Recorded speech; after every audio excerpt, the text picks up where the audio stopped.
Seja bem-vindo ao canal SBM Audiolivros. Para ter acesso aos audiolivros completos, entre em contato conosco pelo QR Code ou pelo link do comentário fixado no vídeo para entrar em nosso canal do Telegram, onde fica nosso acervo de audiolivros, e você também pode pedir para fazermos o audiolivro que você desejar em português ou em tradução mecânica. Para participar do nosso canal do Telegram, cobramos o valor de R$ 12 por mês. Prólogo.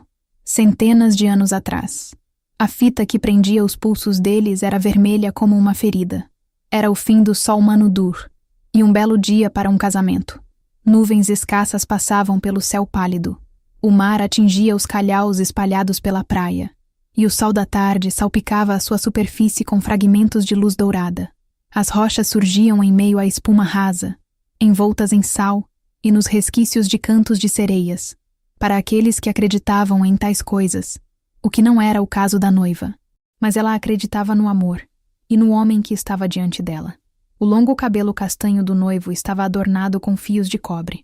A barba, impressionantemente espessa para um homem que ainda não completara 18 anos, havia sido trançada com anéis de metal e contas de porcelana e perfumada com a essência de pinheiro e sálvia de seu melhor óleo.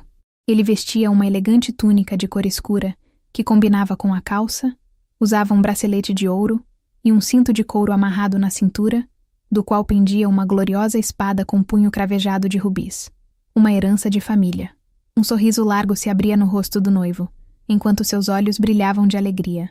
Ele conhecia a noiva desde o dia em que nascera, e sonhava com aquele momento havia mais de uma década. Ela era uma espécie de cordel dourado que atravessava a vida dele, amarrando o passado e o futuro em um laço harmonioso. A noiva era uma figura alta e esbelta. Trajava um longo vestido de linho creme claro com detalhes prateados. Estava, no entanto, muito tensa. Cada fibra retesada de seu corpo estava à espreita, meio caça, meio caçadora. O noivo mal percebeu. Estava muito envolvido no momento, concentrado no grasnar das gaivotas e nas palavras tocantes da anciã que conduzia a cerimônia. Enquanto trocavam as formalidades, suas mãos permaneciam atadas. A fita vermelha havia sido tecida a partir da túnica da falecida mãe do noivo, para que ela pudesse desempenhar um papel na cerimônia. De fato, o noivo sentia a presença da mãe ali, como um espectro ao mesmo tempo fugidio e sólido, reconfortante pelo contato com o pulso. Ele sentia o coração cheio, tão cheio que pressionava dolorosamente as costelas. Por uma insistência curiosa da noiva, eles trocaram armas em vez de anéis. Sendo assim, 2 facas foram forjadas pelo irmão dela, cada lâmina curva de prata gravada com o Valknut. Odin era o deus favorito do noivo. Ele se via inexplicavelmente atraído pelo entrelaçamento de passado, presente e futuro, pelo nó perpétuo entre vida, morte e renascimento. A sábia anciã sinalizou para que o noivo proferisse os seus votos. Pela luz do sol e pelo poder dos deuses, declarou o noivo, sentindo a garganta oclusa pela emoção. Prometo sempre amá-la e honrá-la. Ele sacou a espada e tocou o punho cravejado no ombro da noiva. A anciã assentiu mais uma vez, solene, quase fúnebre. Acredito que a noiva tenha escrito os próprios votos. Algo estranho perpassou o rosto envelhecido da anciã. Escárnio? A noiva sentiu um arrepio. Estava com frio desde que fora às fontes termais para se purificar e se despedir de sua castidade no dia anterior, e a apatia da anciã era perturbadora. Uma brisa soprou, e o mar formava picos afiados que batiam como chicotadas na enseada. A voz da noiva saiu baixa, porém cristalina, ao se dirigir ao noivo. Como o balanço do mar e a força das marés, o amor é ao mesmo tempo movimento e constância, eternidade. Não tenhamos medo da subida e da descida, da ascensão e da queda, da calmaria e da ressaca. Cada vez que as nossas almas se encontrarem, vamos mergulhar no frio azul e deixar que as ondas nos renovem. Uma lágrima escorreu pela bochecha dela. Eu te amo, e eu te amei, e eu te amarei. O noivo pressionou sua testa acalorada na dela. Eu te amo, e eu te amei, e eu te amarei. Eles esperaram por um momento, aguardando a bênção da união concedida pela anciã. Uma onda quebrou e ecoou seu chiado, e uma coluna de fumaça subiu do fogo recém-aceso, onde a carne seria assada para o banquete. O silêncio se estendeu além do esperado, e um murmúrio percorreu a multidão. O rosto avermelhado do noivo estampava certa perturbação, mas o corpo da noiva, antes mesmo de sua mente, já havia percebido que algo terrível acontecia, com um alerta soando em seu peito. E então vieram as palavras cruas e cortantes, que poderiam perfurar até o gelo. Vocês realmente acharam que eu não os encontraria? O noivo e a noiva ergueram os olhos simultaneamente e, horrorizados, se depararam com o olhar da anciã aceso como metal derretido, incandescente. O rosto enrugado se esticava e as unhas se alongavam, grossas e pretas. O noivo cambaleou para trás. Sem hesitar, a noiva passou a lâmina conjugal pela garganta dele, abrindo uma fenda parecida com uma boca, por onde ele gorgolejou e expeliu sangue. Ele tentou respirar, mas não conseguiu. O choque passou brevemente pelo rosto dele antes que desabasse sobre os calhaus. A noiva caiu 1 segundo depois, sem ar, embora a própria garganta permanecesse intacta. A lâmina ensanguentada caiu de sua mão, com o Valknut reluzindo. A última coisa que viram antes que o mundo sumisse atrás de suas pálpebras foi a fita vermelha do destino, que ainda unia seus pulsos. El Salvador, 2004.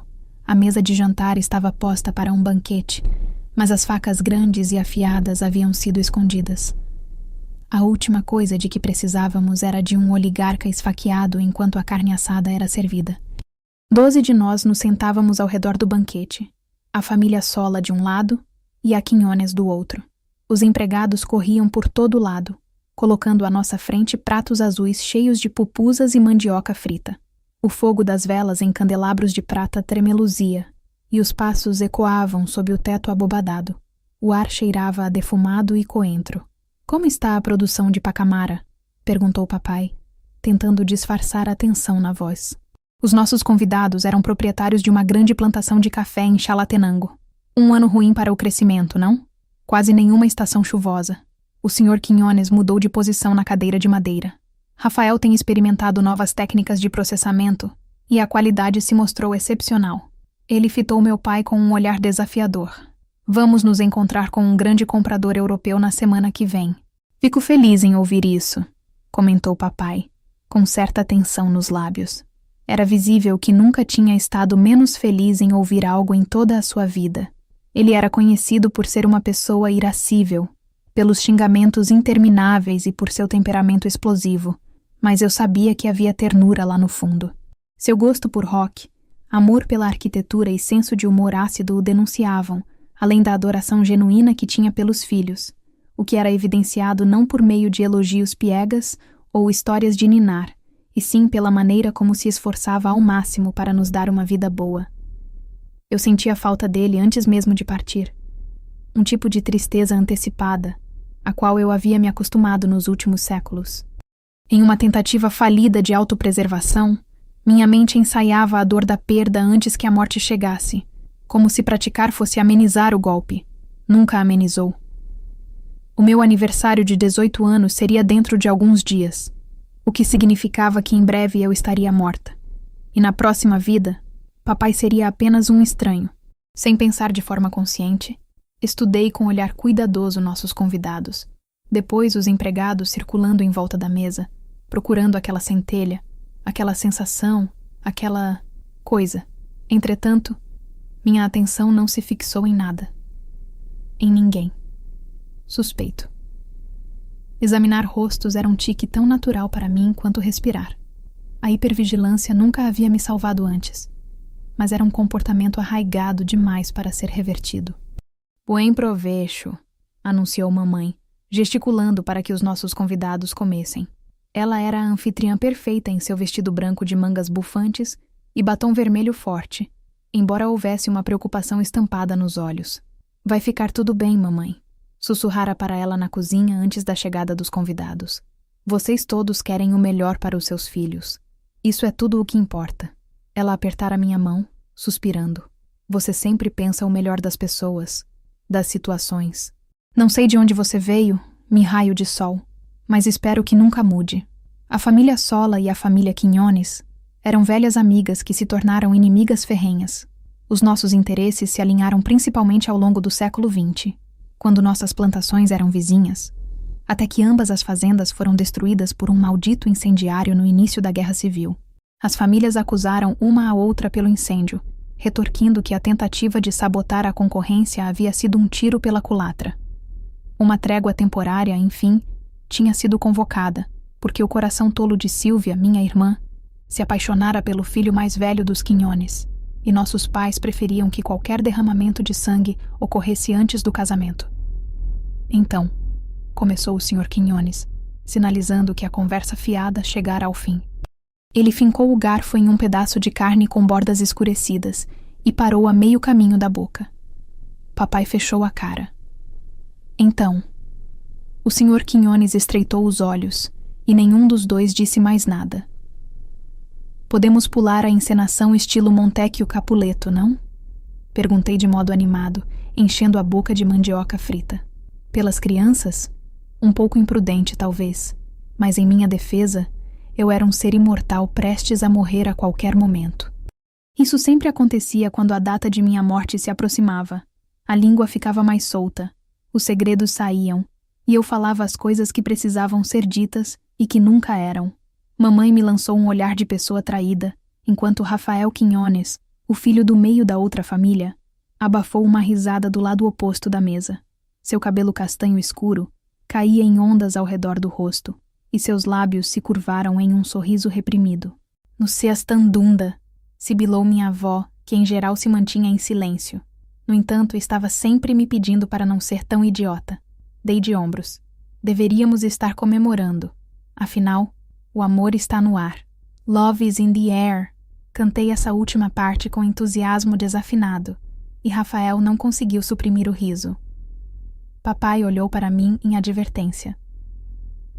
Adela, você precisa tomar um pouco de ar? Sorri docemente, me levantando, enquanto minha irmã ficava boquiaberta. Concordo. Sem olhar para trás, empurrei as portas duplas de mogno que davam no pátio central da casa. A última coisa que ouvi foi meu pai se desculpando pela filha palhaça. O Sr. Quinones retrucou rispidamente que eu havia herdado o talento de papai para cantar. Gelo quebrado. De nada, Silvia. Eu não temia as consequências. Meu pai não seria capaz de me matar.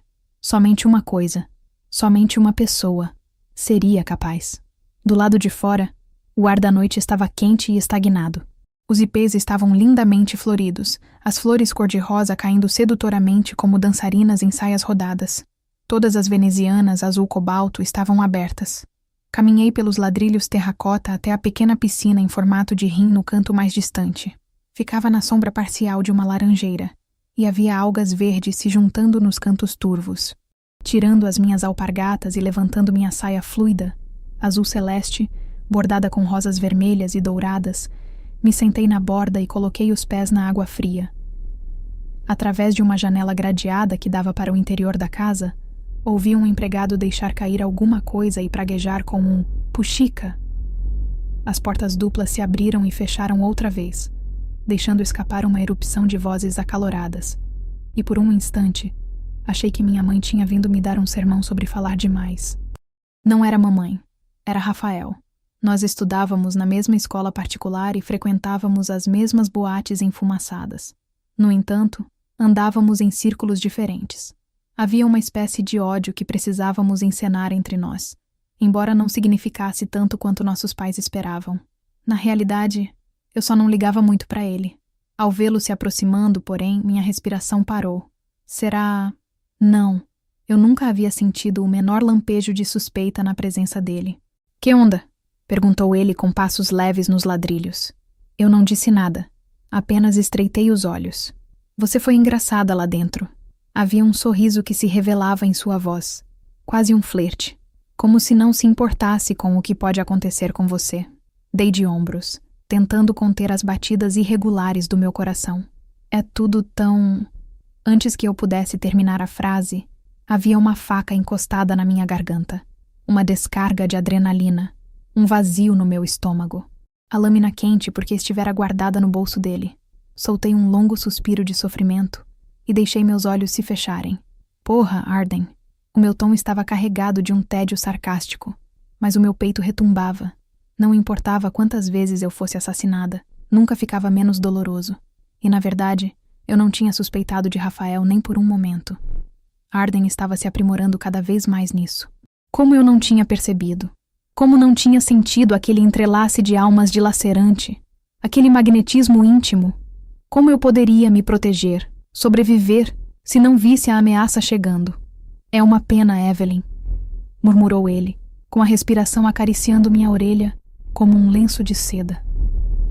Ele estava atrás de mim, apoiado em um joelho, como se estivesse me pedindo em casamento. A dela sola foi uma versão que combinou com você. Engoli em seco, a faca beliscando a minha pele. Normalmente você faz eu me apaixonar por você primeiro. Quis dar uma mudada nas coisas. Mentira. Lancei a cabeça para trás o mais forte que pude para acertar o rosto dele, esmagando seu nariz com um impulso. Ele grunhiu e caiu para trás, liberando minha garganta. Aquela vez na Sibéria machucou você tanto quanto me machucou. Tirando as pernas da piscina, rolei para longe dele, ralando meus joelhos nos ladrilhos ásperos. Foi por isso que você manteve distância dessa vez? Acredite no que quiser. Ele avançou, apontando o que então identifiquei como um canivete para o meu peito. Consegui desviar no último segundo. Usando aquele segundo contra ele, agarrei seus cabelos e bati a sua cabeça no chão. O impacto reverberou pelo meu braço, como quando pulamos de um galho de árvore muito alto e sentimos o tranco nos joelhos. O canivete escapou de suas mãos, enquanto ele lutava para recobrar os sentidos. Com o sangue circulando rápido pelo meu corpo, agarrei o cabo de madeira do canivete e rolei o corpo dele para ficar de barriga para cima. Ele soltou um gemido de dor quando montei em seu tronco, apertando os joelhos de cada lado de sua cintura, e alguma parte traidora de mim latejou ao sentir o seu corpo sob o meu. Foco.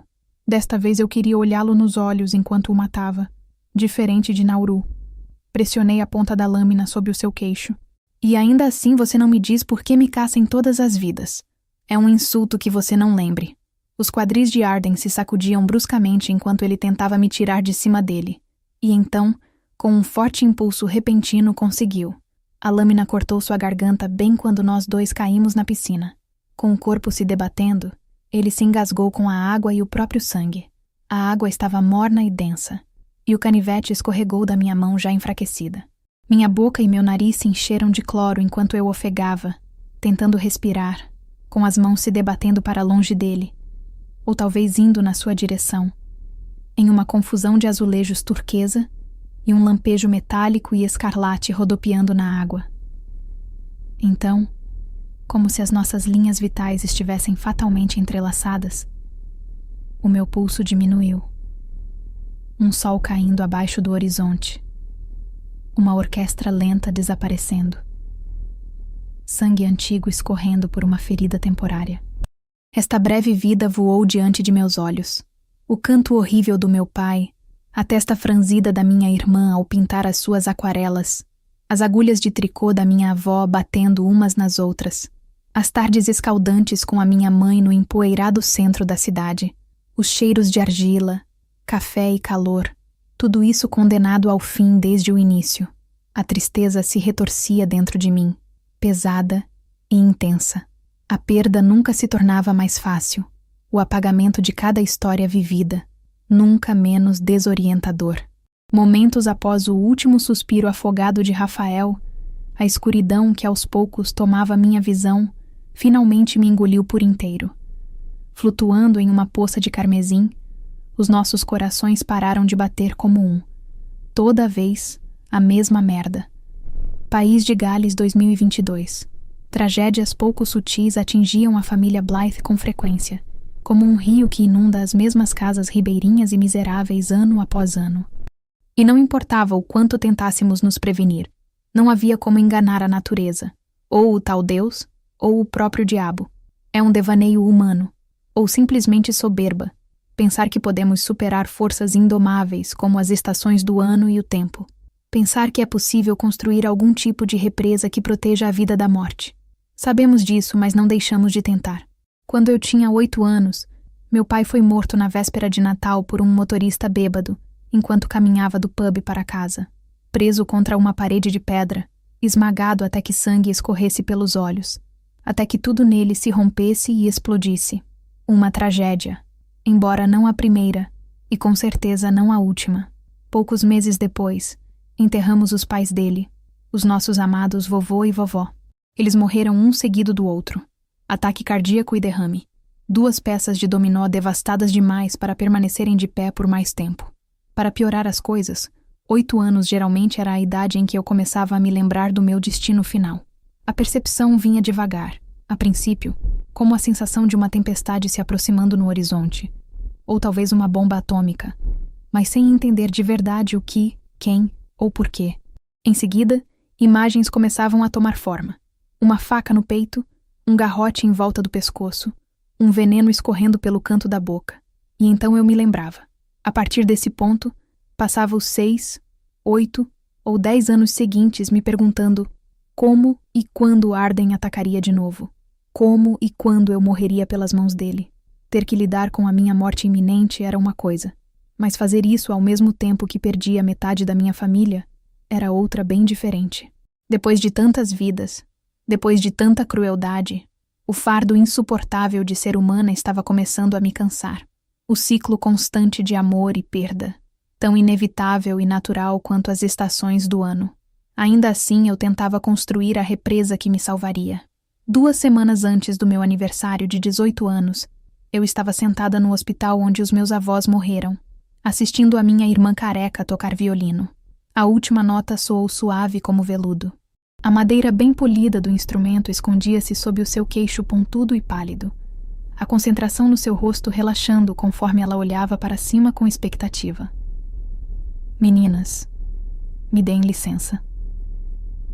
Nossa mãe assoou o nariz e enxugou os olhos com um lenço de papel. Ela se levantou rapidamente e saiu do quarto, o cachecol estampado esvoaçando atrás dela.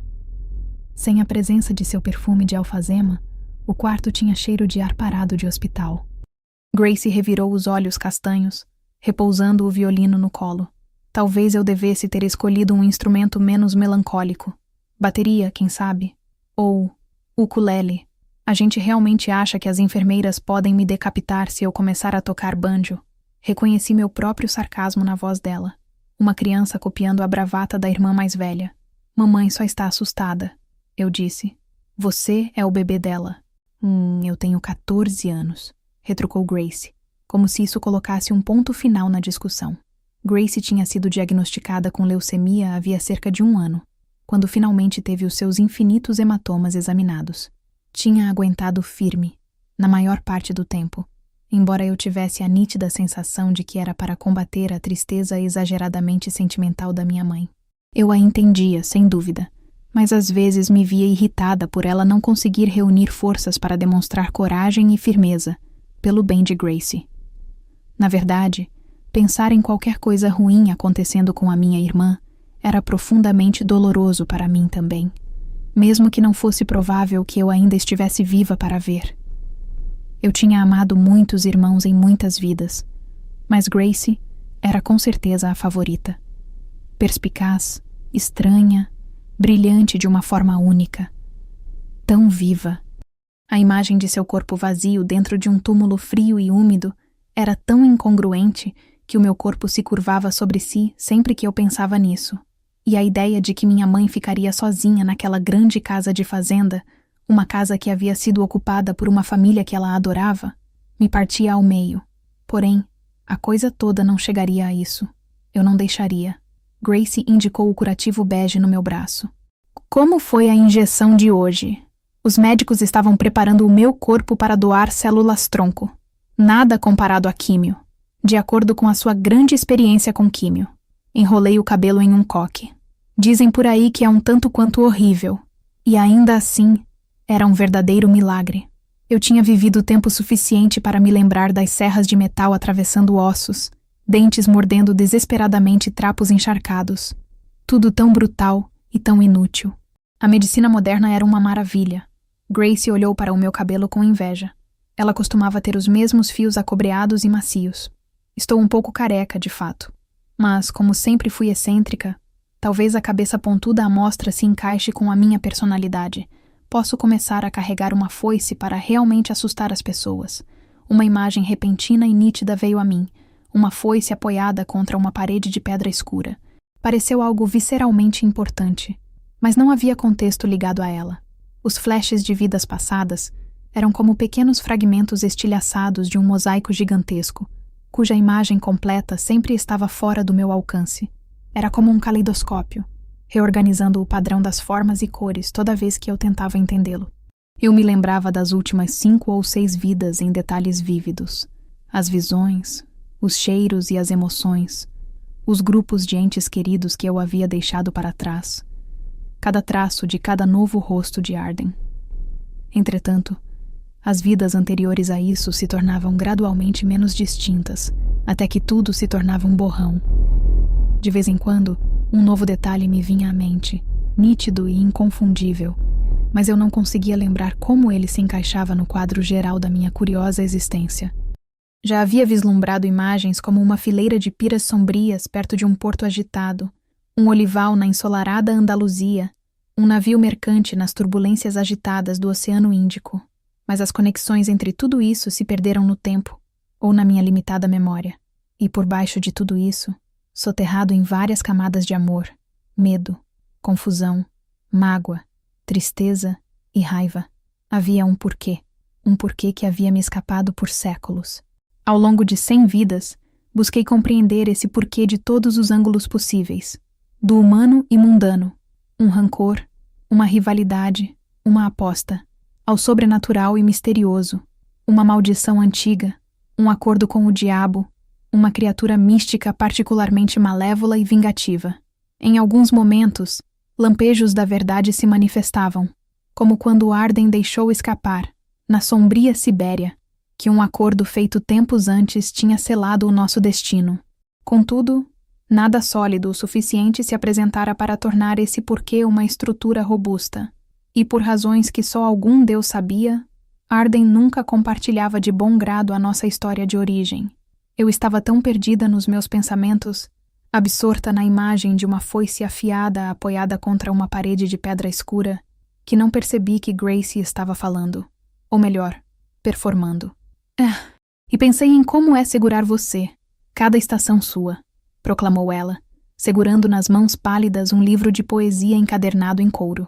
Nosso amor reflorescendo, ano após ano, século após século, novas flores de antigas raízes, uma semente eterna da qual a vida sempre florescerá. Uma estranha sensação de familiaridade me percorreu. O que é isso? Amor florescendo, renovado, século após século? Não era uma frase tão comum. Gracie deu de ombros, jogando o livro na cama ao lado de suas pernas cobertas. É um livro qualquer de poesia que Becca trouxe para mim na última visita.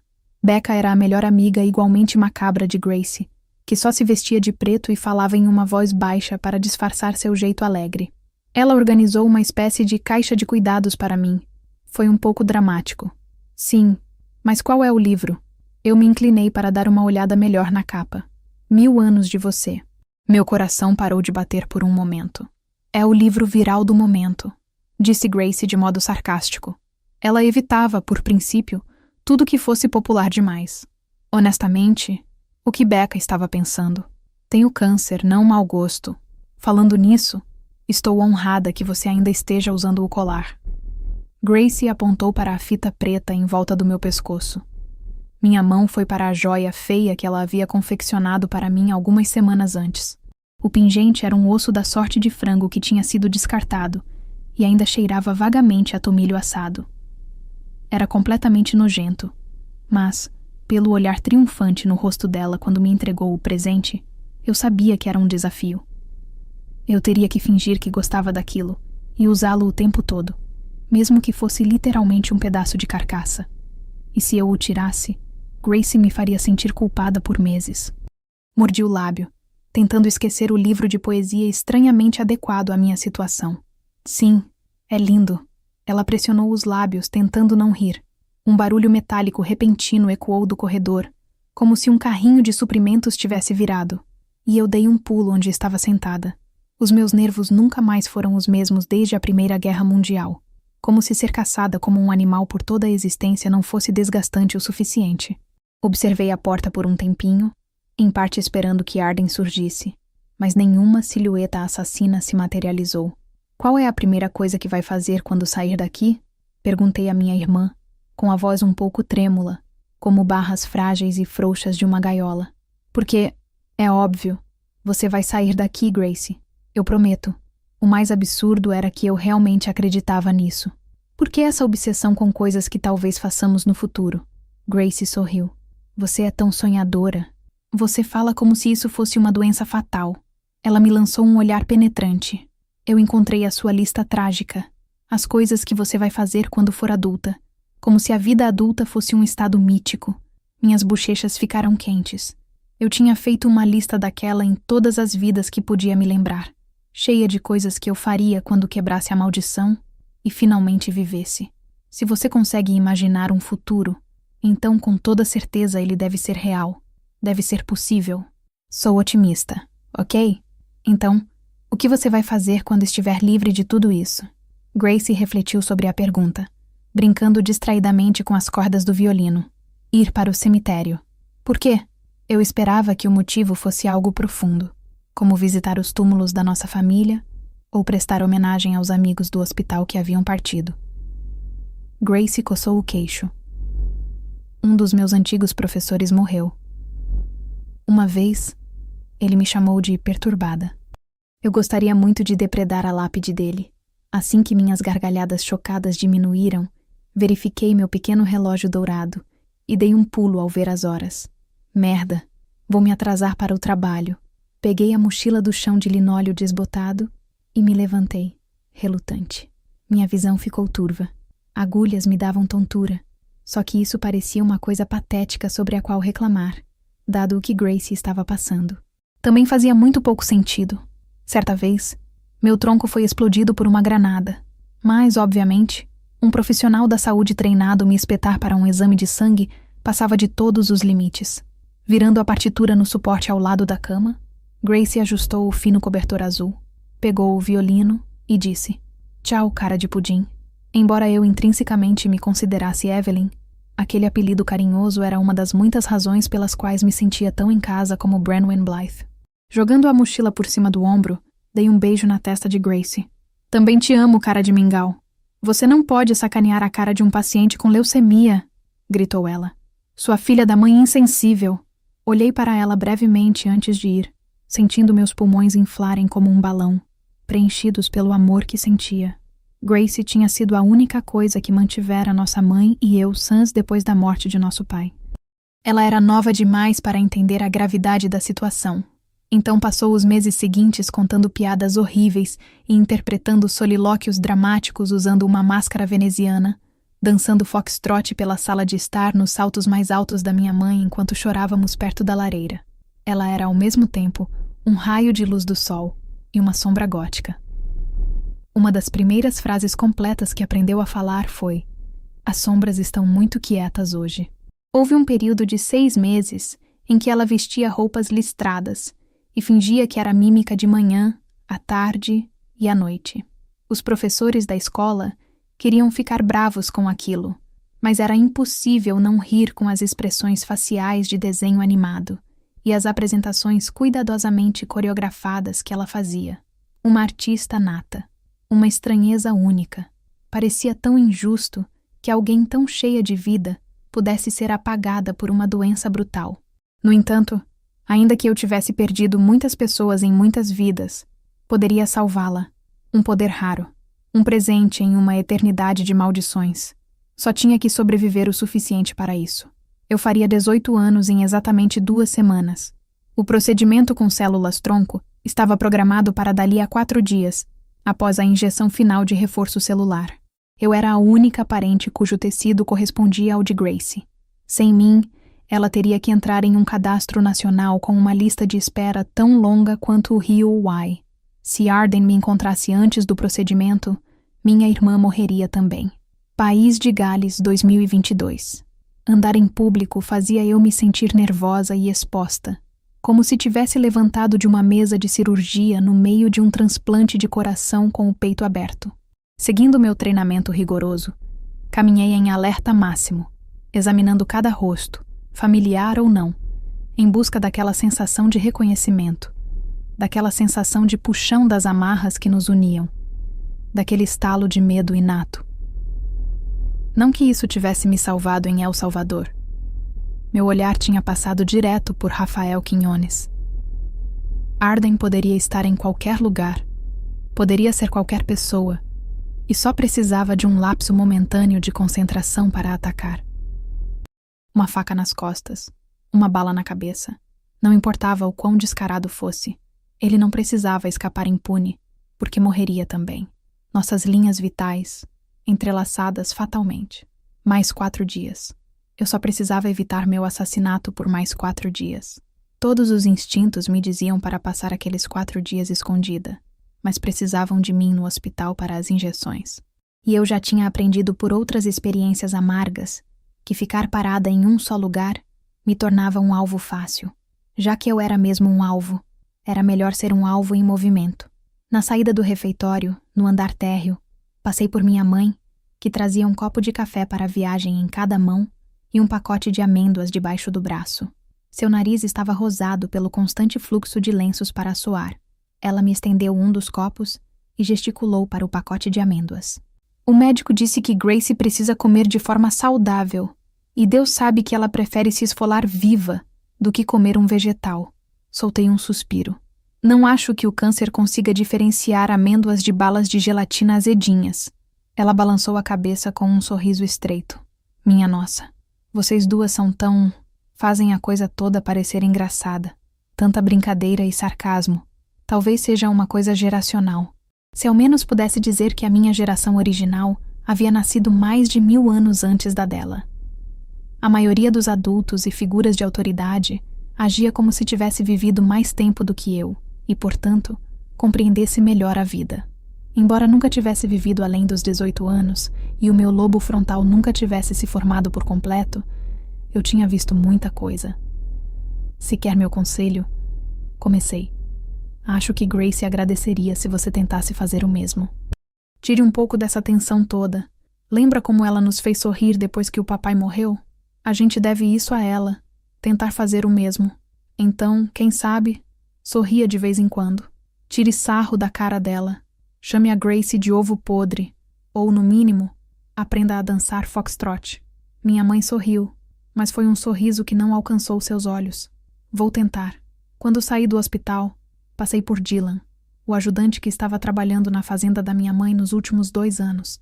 Acenamos um para o outro de lados opostos das portas giratórias. Os bolsos de seu casaco xadrez de lenhador estavam cheios de doces e uma revista sobre cinema, o antídoto perfeito para amêndoas e sinceridade devastadora. Ele tinha 20 e poucos anos e amava Gracie como uma irmã mais nova. Nossa família era como uma colcha de retalhos de relações que não deveriam funcionar, mas funcionavam. Empregadas que viravam madrinhas, carteiros que viravam babás. Todo almoço de domingo trazia uma mistura eclética de pessoas que nos faziam sorrir. O céu sobre Abergavenny era de um azul claro e romântico. O inverno perdia força. Estava quente para meados de março, e um florescer com aroma de mel flutuava na brisa. A rua principal era ladeada por prédios baixos em tons pastel, e as colinas dramáticas se elevavam ao fundo em grandes arcos de floresta e pastagem. Havia um café antigo com cadeiras de vime na calçada, uma confeitaria que cheirava a torta de morango e uma barbearia zumbindo com o som das máquinas de cortar cabelo. Eu sustentava um olhar ao mesmo tempo amplo e focado, afiado, atento a quaisquer movimentos repentinos, qualquer coisa que parecesse ligeiramente diferente do que no dia anterior, qualquer coisa que fisgasse a minha atenção.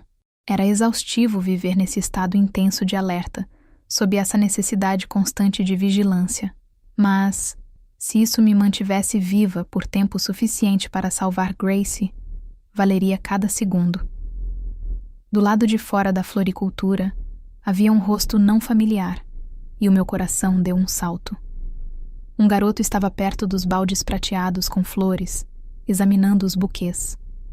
Alto e loiro, com olhos muito próximos e um corpo esbelto. Seu olhar distraído encontrou o meu e senti um súbito arrepio ardente. Acelerei o passo. Conhecia praticamente todas as pessoas da minha idade na cidade, e aquele loiro desconhecido não era uma delas. Entretanto, ele já tinha desviado o olhar outra vez, conferindo o preço de um buquê de dálias vermelhas. Exalei longa e lentamente, tentando acalmar meus batimentos cardíacos. Cheguei à livraria 4 minutos depois do horário do meu turno começar. Eu trabalhava na Beacon Books, uma livraria independente no meio da cidade. Abandonei a escola no minuto em que se tornou mais ou menos aceitável fazer isso. Depois de séculos de diferentes tipos de educação, eu tinha perdido o interesse por completo. Os currículos estavam se tornando cada vez menos imaginativos com o passar das décadas. Álgebra comutativa e orações substantivas, estrutura celular vegetal e tabelas periódicas, o brilho multicolorido da vida reduzido a porcas e parafusos e equações quadráticas. O mesmo não poderia ser dito de Arden. Ele amava palavras, ideias, poesia e peças. Amava aprender, expressar, tecer pensamentos longos e sinuosos sobre a condição humana. Sempre carregava um caderninho em cada vida, anotando pensamentos, ideias e poemas, e embora eu nunca tivesse tido permissão para lê-los, eu achava aquilo encantador. Era totalmente contraditório com o assassino implacável que eu sabia que ele era, mas talvez por isso eu o achasse tão atraente. Aquelas pequenas peculiaridades e fraquezas que o tornavam a mesma pessoa, não importava quem fôssemos ou onde estivéssemos. Seja lá o que significa alma, só sei que ela pode ser guardada em um caderno. Por isso importunei Sr. Oenlola, o dono da livraria, por meses, até que ele finalmente me contratou para trabalhar ao lado de sua filha. Em todas as vidas, Arden era atraído pela literatura como uma abelha pelo néctar. Então, se eu fosse encontrá-lo em algum lugar, onde melhor do que ali? Dessa vez, eu queria encontrá-lo primeiro. Queria a vantagem, não ser pega de surpresa como fui em El Salvador, nem implorar pela minha vida como havia feito na Sibéria. Não faria tanta diferença. Afinal, a destruição mútua sempre seria o nosso final. Porém, era uma questão de orgulho. No jogo da nossa existência, eu não queria perder. Depois de um sermão sem entusiasmo do Sr. Oenlola sobre o atraso, comecei a trabalhar reabastecendo a seção de não-ficção. Sempre ficava de olho na capa para ver se algum novo título poderia se aprofundar no estranho fenômeno da reencarnação consciente. Mas, além de um livro sobre experiências de quase morte, nada era potencialmente útil. Eu vinha tentando entender essa maldição cruel, só que nem mesmo os cantos mais sombrios da internet tinham algum insight sobre o assunto. Toda vez que o sininho da porta de entrada tocava, meu olhar disparava naquela direção, esperando ver um estranho com expressão afiada, exatamente da minha idade, entrar pela porta, o meu assassino. A maioria da clientela dali, porém, consistia em aposentados à procura de livros sobre vida selvagem e pais estressados carregando crianças rebeldes em direção aos livros ilustrados. Conforme o sol se alastrava no horizonte como uma gema amarela brilhante, ajudei Nia a fechar o caixa. Nia era uma garota negra, tímida e séria, que usava óculos redondos e o cabelo preto quase raspado. Tinha a coleção mais impecável de cardigans de tricô grosso que eu já tinha visto, e nunca olhava ninguém nos olhos. Nia tinha muito conhecimento sobre interesses diversos, como xadrez, observação de aves e guerra nuclear, e tratava quase todos os outros tópicos de conversa como se nunca nada tivesse sido tão chato. Eu gostava muito dela e tinha aprimorado o meu conhecimento sobre Oppenheimer para tentar conversar à altura, mas Nia se mantinha distante. Eu não levava para o lado pessoal, afinal, ela se encolhia até mesmo com os afetuosos apertos de ombro do pai. Nesse dia, no entanto, ela iniciou a conversa enquanto eu contava as notas de 10 libras. Finalmente conseguimos estoque disto, comentou Nia, a voz gentil e doce como uma flauta com um tremor sutil. Ela procurou algo debaixo do balcão e tirou de lá um livro familiar, com capa preta lisa e letras douradas. Separei uma cópia para você. Quando ela me entregou o livro, passei o dedo sobre o título. 1000 anos de você. Autor desconhecido. O mesmo livro de poesia que Gracie estava lendo no hospital. Um sentimento aterrador me invadiu, e eu não conseguia entender o porquê. Uma pontada de alerta para o perigo se anunciou em minha mente. Você ficou sabendo? Viralizou. Balancei a cabeça, entorpecida. Não tenho redes sociais, não apenas por um vago senso de preservação, mas por princípio. Ao longo da vida anterior, vi a maneira como as redes corroem a democracia e incentivam conflitos, a maneira como fragmentam a capacidade de atenção e polarizam opiniões a extremos perigosos, a maneira como desvalorizam a arte e alimentam as sanguessugas chamadas de inteligência artificial, a maneira como aumentam a adrenalina, manipulam a dopamina e reduzem o interesse humano a um objeto luminoso na palma das mãos. Mia piscou 4 ou 5 vezes, os olhos castanho escuros fixos em um ponto logo acima do meu ombro. Bem, um jornalista de viagens encontrou na Sibéria um manuscrito de poesias sobre reencarnação. Aparentemente tem décadas, e ninguém tem ideia de quem o escreveu, mas publicaram o original em russo, e agora está sendo muito comentado. Foi traduzido mundo afora, para vários idiomas, da melhor forma que conseguiram, de qualquer modo. A poesia é linda, triste e estranha, e além disso tem o mistério de ninguém saber quem escreveu o original. Li uma teoria de que foi enviado à Terra por algum tipo de ser celestial. Acenei em agradecimento, quase sem conseguir acreditar no que ela dizia. Sibéria. Por séculos eu havia implorado para ler os escritos dele, sem sucesso. E agora as forças do destino e da sincronia tinham me entregado isso de bandeja. Eram os poemas de Arden. Só podiam ser. Rússia, 1986. Mika já cavava aquela cova por várias horas, mas a neve não dava trégua. Ele trabalhava metodicamente, aquecendo brasas no fogo e depois espalhando-as sobre o pergelissolo. Assim que o gelo derretia um pouco, ele retirava as brasas, cavava o mais fundo que podia e repetia o processo. O vapor de sua respiração girava em torno do chapéu de pele como fumaça de charuto. Nós vivíamos em um dos lugares mais frios da Terra, mais frio até que Marte. Cada vez que inspirávamos o ar gélido, era como se prata líquida invadisse os pulmões. Sob o céu estrelado da Sibéria, estendiam-se quilômetros de taiga, florestas de coníferas escuras encobertas por mantos brancos. A aurora boreal brilhava com seu tom verde de ficção científica acima de nós. Estávamos finalmente saindo da excruciante estação do inverno, período em que a luz do dia desaparecia por 2 meses seguidos. Mas o frio ainda era o suficiente para fazer os ossos doerem. Quanto tempo acha que ela tem? Perguntei, tomando um gole de licor de cereja caseiro do cantil de Mika. Aquela queimação doce desceu rasgando minha garganta. Ao meu lado, a fogueira crepitava, aquecendo a pele exposta do meu rosto o bastante para descongelar os cílios. Alguns dias, no máximo. Ele terminou de colocar carvão na neve e voltou para se sentar a meu lado em um pedaço de tronco de árvore. Nossos enormes casacos de pele se tocaram, e mesmo através das camadas de vison grosso, meu sangue borbulhou com o toque. Arranhei o gelo com a sola de minha bota de pele de rena. Quer falar sobre isso? Naet. Eu supunha que ele tinha perdido inúmeras mães. Ele simplesmente não conseguia admitir. Segurei seu queixo com uma das minhas mãos enluvadas, meus lábios pressionados com uma pergunta não dita. Ele virou o rosto para mim com um sorriso lento e também segurou meu queixo. Eu amava o rosto dele nesta vida. Olhos pretos estreitos e sobrancelhas escuras e grossas, o nariz largo e achatado e a pele lisa de um tom de amarelo quente. Nós viramos nossos corpos, e quando os seus lábios roçaram os meus, estremeci. Estavam congelando. Embora tudo em mim quisesse continuar beijando-o, deixar o momento rolar, o ímpeto avassalador de protegê-lo fez eu me afastar. Você está gelado. Deveríamos ir para casa. Terminar amanhã. Um teste sutil. No dia seguinte seria meu aniversário de 18 anos, e eu tinha minhas suspeitas sobre aquele túmulo.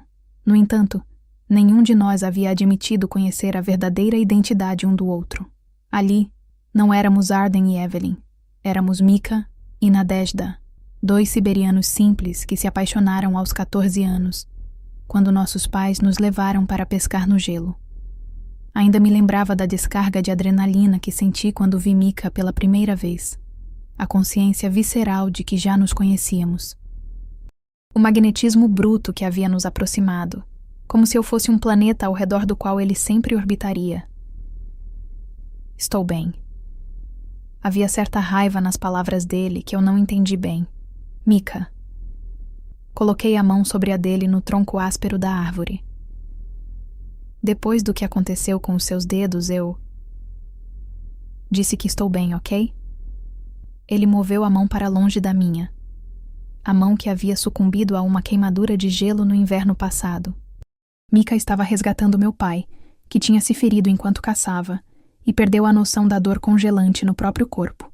O hospital mais próximo ficava a 2 dias de distância, então o irmão dele cortou fora o mindinho e a maior parte do dedo anelar daquela mão, utilizando nada além de uma garrafa de vodka para anestesiar. Tomei outro gole do licor de cereja, saboreando a doçura ardente. Sério, eu te conheço melhor do que isso. Está assim por causa de sua mamushka? Sempre gostei da palavra russa para mãe, o jeito como passava pela língua como uma dança. Não, nós nunca nos demos bem. Ofereci a ele o cantil, e ele balançou a cabeça. Provavelmente a primeira vez na vida que disse não a um gole. Dando de ombros, fechei a tampa outra vez. Ainda assim, ela é a sua mamushka. A loja da aldeia não vai ser a mesma sem ela. Ah, sim. Sem ela, quem vai fazer cara feia para as pessoas que vão comprar leite de rena? Ele riu com amargura. Nunca me acostumei com a forma como os sorrisos aqui precisam ser conquistados, e não são dados. Nós dois paralisamos. Aquele foi um pequeno deslize. Se ele conhecesse só a Sibéria, não haveria nada com que se acostumar. Meu coração começou a bater forte. Um clímax inevitável se formava, e eu não estava pronta. Nunca estive, na verdade, mas tinha me apegado àquela vida. Ordenhar as renas com minha mãe, enquanto o sol em tons cor-de-rosa e alaranjados nascia sobre a taiga. Visitar o meu avô desdentado e ouvir suas histórias sobre a construção da ferrovia. Me enrolar na cama ao lado de Mika, com a cabeça em seu peito, ouvindo seus batimentos cardíacos. Nenhuma palavra dita, apenas uma corrente invisível pulsando entre nós. O licor de cereja deixou tudo um pouco embaçado, porém uma coisa ficou nítida. Tudo aconteceria naquela noite. Você sabe que é para nós, não sabe? Falou Mika com seriedade, olhando para as brasas acinzentadas na fogueira. O túmulo. Sabe quem realmente sou? Com o coração aos trancos como um trenó, engoli a onda de emoção desesperada que me invadia. Sempre soube. Só achei que talvez dessa vez eu pudesse fazer você mudar de ideia. Ele soltou uma bufada, metade do rosto na sombra contra o brilho alaranjado das chamas. Então você nunca me amou de verdade. Foi tudo uma manobra para salvar a sua pele. Você não acredita nisso nem por um segundo. A fonte termal, a alma da nossa aldeia, murmurava tristemente ali perto. Só quero saber o porquê, sussurrei, tentando manter o tom de súplica longe da minha voz. Não pode fazer isso por mim, pelo menos? Ele olhou para o céu, como se procurasse consolo na luz verde brilhante. Saber vai causar mais dor. Eu machuquei você de alguma maneira? Em uma dessas vidas antigas das quais não consigo me lembrar? Mas você consegue? Tudo isso é uma vingança? Saber vai causar mais dor, repetiu ele com rigidez. Minha visão nadava em meio ao licor e ao medo. Com certeza ele não faria aquilo. Não dessa vez. Eu queria conseguir lembrar, Arden. Você acha que não passo todos os dias de cada vida vasculhando mentalmente os últimos 1000 anos? É só que as vidas mais antigas... É como tentar lembrar de memórias de quando eu era um bebê. Às vezes, consigo identificar um som, uma visão ou um sentimento, mas desaparecem antes que eu possa resgatar por completo. Não sei onde a minha alma começou, onde nós começamos. O silêncio se instalou ao redor, deixando o ar pesado. Ao cavar o gelo para fazer uma cova, era preciso ter cuidado para não atingir um bolsão de metano, o que causaria uma explosão grave o suficiente para criar crateras no solo. Aquela conversa me deu a mesma sensação. A devastação silenciosa de cavar uma cova, infinitamente pior pela ameaça de detonação. Arden enfiou a mão no bolso interno do casaco, tirando um caderno de couro marrom no qual passava longas noites escrevendo com ardor. Ele o segurou firme contra o peito, como se o conteúdo pudesse aquecê-lo. Não quero fazer isso, Evelyn. Sua voz falhou ao mencionar meu nome, e meu coração se partiu. Agarrei-o pelos ombros, forçando-o a olhar para mim. Seus olhos eram como as bocas dos vulcões, profundos e escuros, com algo eterno e letal agitando-se ao fundo. Então não faça. O que acontece se você simplesmente não fizer? Balancei a cabeça com força, mechas de cabelo com neve se soltando do chapéu de pele. O que acontece se você não me matar e eu não te matar, e pudermos ficar juntos? Eu podia vislumbrar aquilo com tanta nitidez, a vida que poderíamos levar. Um casamento pequeno e simples, perto do lago congelado. Ensinar nossos filhos a ordenhar as renas e a pôr iscas em varas de pescar. Uma casa nossa, com a porta da frente pintada de vermelho, a apenas alguns metros de todas as pessoas que amávamos. Eu queria tanto um futuro. As minhas unhas teriam cravado marcas nos ombros dele se não houvesse vários centímetros de pele animal protegendo-os. Por que não podemos simplesmente ser?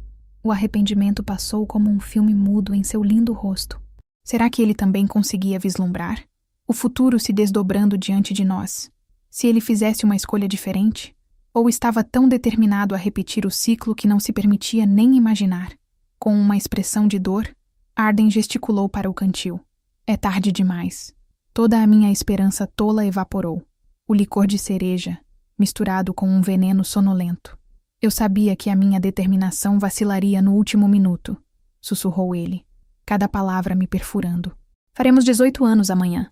Tinha que ser agora. Por quê? A pergunta saiu flutuando em uma nuvem de respiração. Não o grande porquê, mas por que aos 18? Não podemos viver até... Não podemos. Seria nossa ruína. Eu o soltei. Meus membros ficavam dormentes. Já vivia até os 18 antes? Um aceno de cabeça breve. 2 vezes. E? O que aconteceu? Mais silêncio. Deslizei do tronco de árvore para o chão gelado, apoiando a cabeça na madeira. A adolescente apaixonada que habitava em mim queria jogar os braços em volta das panturrilhas dele para passar os últimos minutos daquela vida em contato com seu corpo, antes de sermos separados mais uma vez. Em vez disso, eu falei: Você está me deixando com raiva, sabia? Ele riu com amargura novamente. Eu também te amo. Não era a primeira vez que ele dizia isso naquela vida, mas podia ser a última. Mesmo depois de eu te atingir com aquela besta no Monte Fuji? Mesmo depois de me atingir com a besta no Monte Fuji? Bem no olho. Você não conseguiria fazer isso de novo nem se tentasse. Você tem uma besta à mão? Era uma piada. Porém seu rosto se fechou em uma expressão de dor. Arden ficou de pé em um salto, ágil como um leopardo das neves, as mãos cruzadas sobre a cabeça. Porra, não quero fazer isso. Eu te amo. Eu te amo. O que estou fazendo? Também queria saber. Eu ri, mas nada nunca pareceu menos engraçado. Era apenas triste. Mais triste do que qualquer outra coisa. Ele começou a andar de um lado para o outro diante de mim, chutando raspas de gelo com as botas. Não. Preciso desfazer isso. Não. Não vou deixar você morrer dessa vez. Nós vamos simplesmente dar um jeito no resto depois. Meu coração deu um salto descontrolado. Nós nos apaixonamos em diversas vidas, mas era a primeira vez que ele mudava de ideia sobre me matar. A primeira vez que mudava de ideia. Ponto final. Teimoso como mula, tão obstinado em todos os sentidos, tão relutante em alterar o curso das coisas. Infelizmente era tarde demais. Saber disso era como uma garra de urso se fechando nas minhas costelas.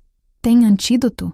As minhas entranhas se agitaram, medo e veneno se fundindo. Ele parou de andar e se virou para mim desesperado. Consegue vomitar? Eu seguro o seu cabelo para trás. Que cavalheiro! A noite flutuou acima de mim, minha visão espiralando em um mergulho, o contorno dele ficando embaçado. A náusea subiu pela minha garganta. Mas acho que é tarde demais.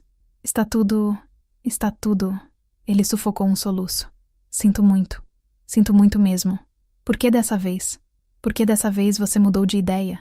Se eu soubesse o porquê, talvez pudesse detê-lo na próxima vida. Ontem à noite, quando estávamos na cama, não consigo explicar. Nenhuma língua que eu já tenha falado pode expressar o que temos que passar de novo e de novo. Ele se ajoelhou diante de mim, apoiando a testa no meu joelho. Tudo o que sei é que eu faria qualquer coisa para estar deitado naquela cama com você, por uma vez que fosse, sem pensar em como teria que te matar em breve. É tudo o que eu quero. Você, viva, comigo. Ele olhou para o céu como se implorasse a alguma divindade sádica. A ideia de ter que esperar mais 16 ou 17 anos para ver você de novo é demais para suportar. Sua voz era fraca e rouca. E estou tão cansado disso. Estou tão cansado, Evelyn. A raiva latejava nas minhas têmporas. Como ele tinha coragem de agir como uma vítima enquanto era escolha dele repetir o ciclo? Estou cansada também, inclusive pelo fato de você ter acabado de me envenenar. Retruquei, em vez de dizer o que eu realmente queria, que era que eu o amava também, apesar de tudo. Então, baixinho, pedi suavemente: deita comigo? Ao tentar me erguer, todo o sangue foi para a minha cabeça, enquanto meu pulso ficava mais fraco. Ele me segurou firme, com braços fortes